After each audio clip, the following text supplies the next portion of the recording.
How do you manually add storage onto the iPhone? Let me show you how it works. And if you're new here, most definitely subscribe so you never miss anything important. So the storage can either be added like digitally, I mean the cloud storage, or you can add it locally, right? So the digital storage or the cloud can be added by going to the settings, tapping on your profile at the top and going to iCloud, where you can manage your current storage situation, and you can tap on get more and you'll be able to purchase additional storage on iCloud.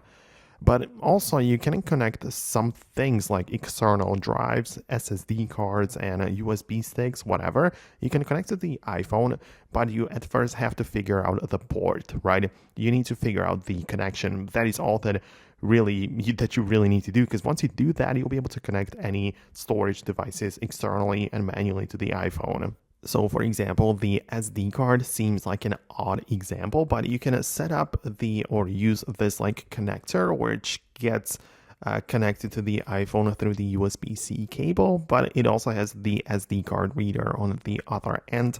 And I can just connect my SD card there, set it up all manually right here. And then when I proceed to the Files app by going to the left section to the browse, and I can see all of my locations here, the SD card should be recognized and it should appear in this list right here. So you'll be able to find it. You'll be able to copy photos, videos, files back and forth between the local storage and this external one, which you just manually added right there. So I believe that this is the thing which you had in mind. Let me know in the comments below if you meant something else by any chance.